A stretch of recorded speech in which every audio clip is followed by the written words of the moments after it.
173 सीटों पर बीजेपी कांग्रेस की सीधी टक्कर। 2019 में 92% सीटें जीती थी बीजेपी, यहां टिकी विपक्ष की आखिरी उम्मीद। 2019 लोकसभा चुनाव में कांग्रेस ने सिर्फ 52 सीटें जीती। 17 प्रदेशों में कांग्रेस का खाता भी नहीं खुला था। दूसरी तरफ बीजेपी ने 303 सीटें जीती। 10 राज्यों की लगभग सभी सीटें बीजेपी को मिली।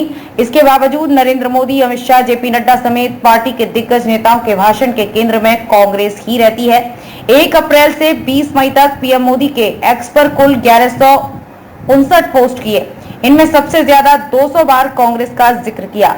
आज हम जानेंगे कि इस चुनावी सीजन में कांग्रेस पर इतने आक्रामक क्यों रहे बीजेपी नेता। आमने सामने की भिड़ंत वाली 173 सीटें 2024 में कैसे निर्णायक साबित हो सकती है। 90 सीटें जीतकर बीजेपी का खेल बिगाड़ सकती है कांग्रेस। 2019 लोकसभा चुनाव में 190 सीटों पर बीजेपी और कांग्रेस के बीच सीधा मुकाबला था। इनमें से 175 यानी 92% सीटों पर बीजेपी ने जीत हासिल की, जबकि कांग्रेस सिर्फ 15 सीटें ही अपने पाले में कर पाई। यानी देश की 1/3 सीटों पर बीजेपी और कांग्रेस की सीधी टक्कर है। इनमें बीजेपी सैचुरेशन में पहुंच चुकी है। अब यहां कांग्रेस के पास खोने को कुछ नहीं है। 2024 के आम चुनाव में कांग्रेस क्षेत्रीय पार्टियों के साथ मिलकर इंडिया अलायंस बनाकर चुनावी मैदान में है। कांग्रेस ने अलायंस में मौजूद पार्टियों के लिए उन इलाकों में सीटें छोड़ दी जहां क्षेत्रीय दल मजबूत स्थिति में थे।